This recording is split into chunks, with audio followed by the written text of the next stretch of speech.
disebabkan seekor nyamuk.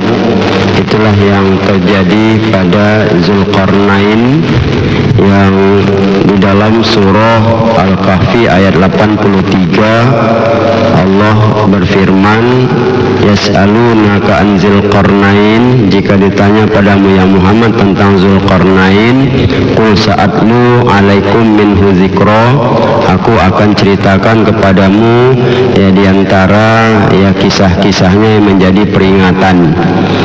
Kita tahu Zulkarnain salah satu raja yang besar yang pernah ada dan Allah tulis ya sejarah hidupnya di dalam Al-Quran.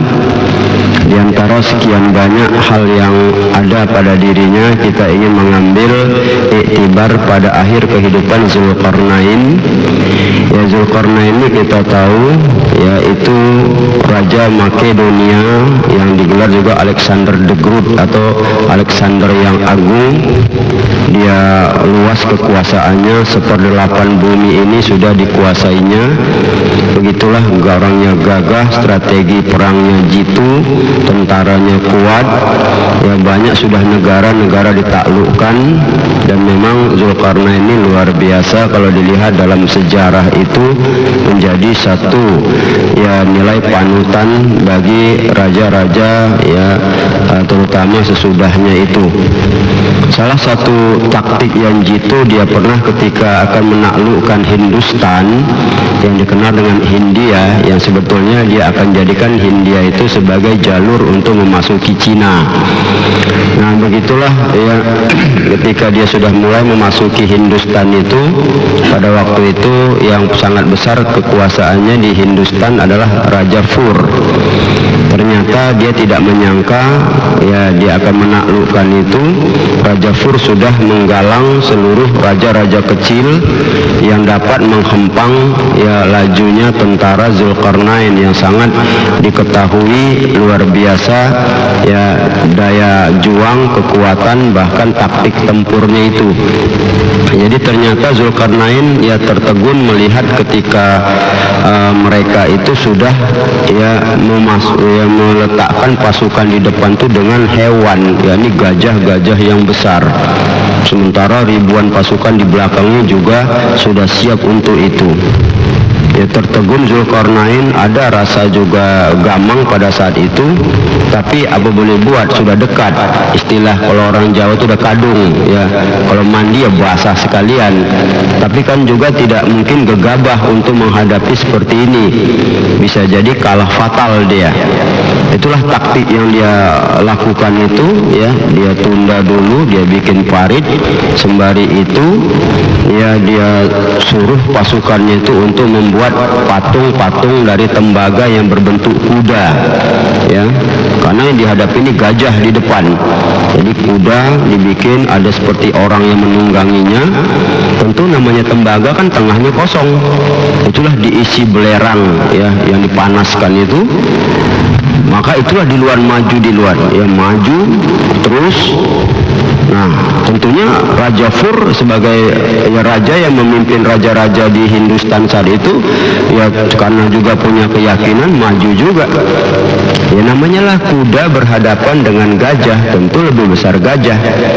Tapi tidak disangka sebetulnya kuda-kuda yang dari tembaga yang diisi dengan belerang yang dipanaskan itu ya langsung saja gajah itu melilit, membanting orang-orangan yang ada di atas kuda dan kudanya sekalian ya kebanting lah. Tapi apa ya yang terjadi, namanya lah panas, tentu kan tak terlilit gajah tuh lama-lama. Akhirnya gajah pun yang mengerang kesakitan, bingung dan ya tak lagi terkendali ya. Gajah tak terkendali lagi di depan yang tadinya begitu mudah untuk dibawa, akhirnya berbalik. Itulah membuat sebagian kacau balau pasukan dari Raja Fur ini. Inilah kalau kita lihat strateginya itu, dia tidak gegabah untuk itu. Makanya memang taktik perang dari Zulkarnain ini memang sangat jitu sekali. Nah, akhirnya apa, tidak terelakkan dia komandoi pasukannya maju, bertempurlah di situ. Lama bertempur, hampir tidak tahu mana yang kalah mana yang menang, karena kekuatan personil sama ya seperti tadi. Kalau dilihat dari gajah tadi ya Zulkarnain gamang, tapi dengan cara seperti itu dia berhasil mengendalikan dan menaklukkan hewan-hewan itu tadi. Nah begitulah ketika dia bertempur, dia berhadapan dengan Raja Fur, ya dia juga tahu keahlian Raja Fur ini, maka dia pun menjeritlah, melengking sekuat-kuatnya itu. Ya untuk apa? Ternyata memalingkan perhatian para pasukan Hindustan itu. Raja Fur pun berpaling. Kenapa? Ya dia bingung saat itu apa yang diteriaki Zulkarnain, sepertinya membawa pasukan lagi. Nah, sepertinya itu, padahal tidak ada lagi pasukan dia itu.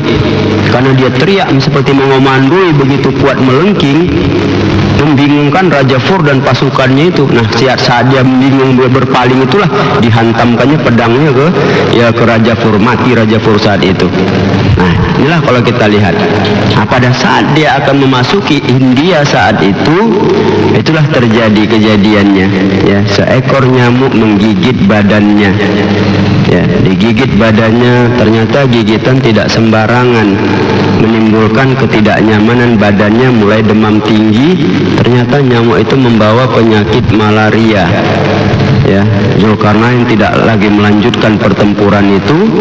Ya, dia terbaring, tapi kondisi badan sedikit demi sedikit mulai melemah. Ya, tak terkendali lagi. Akhirnya di ambang kematian dia berkata kepada para pembesarnya. Apa dia katakan ya? Wahai pemimpin pasukan dan para sahabat-sahabatku, aku merasa ajalku sudah dekat.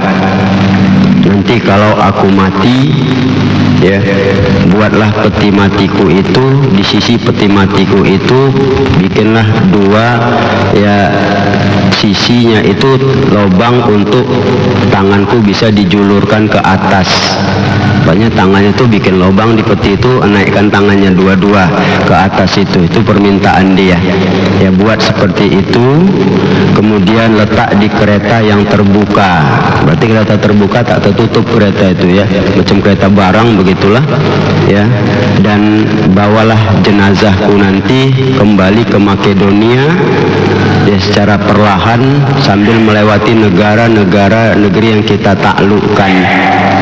Ya, supaya para raja-raja melihat Zulkarnain yang agung, yang gagah, yang mengalahkan banyak orang dalam perang. Ternyata di tangannya tidak ada sebongkah emas pun yang dia bawa, ya, sekalipun banyak harta rampasan perang yang dimilikinya. Dan agar juga para raja, para penguasa dan pemimpin tahu, ya, sehebat apapun ya kebesaran dan keagungan itu, pada ujungnya adalah kematian yang akan mereka terima, dan kematian tidak bisa mereka hindari. Itulah pesan Zulkarnain ya kepada pemimpin pasukannya dan sahabat-sahabatnya. Ia sendiri mengakui hal itu.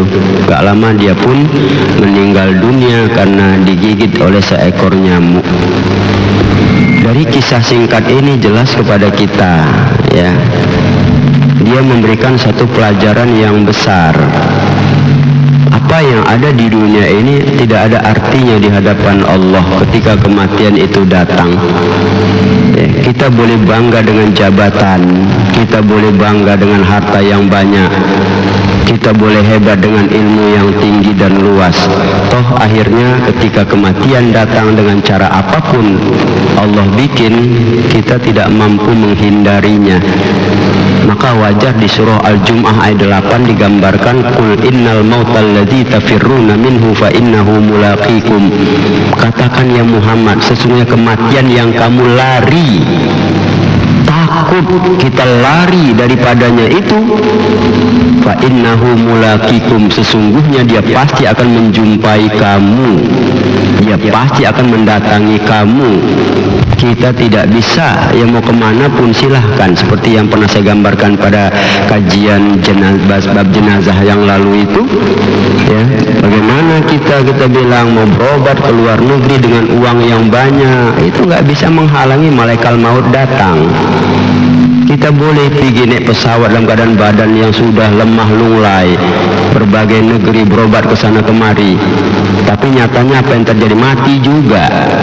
Inilah kita lihat. Jadi belajarlah dari Zulkarnain ini dalam kehidupan, bahwa dia mengakui, dan sebab-sebab kematian itu terserah Allah. Kita nggak bisa ya ketahui, apalagi seperti di surat Luqman ayat 34, wa ma tadri nafsun bi ayyi ardin tamut.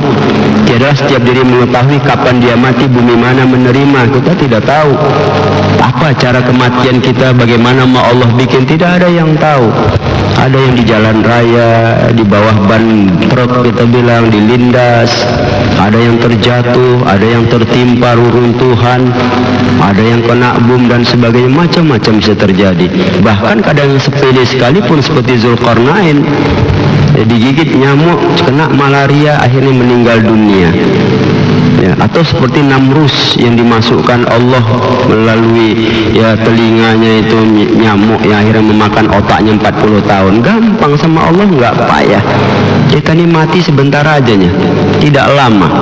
Ketika Nabi dialog dengan Jibril, ya berapa lamalah kematian itu ya Muhammad, kata Jibril, ya cuma sebatas batang leher, kata Nabi.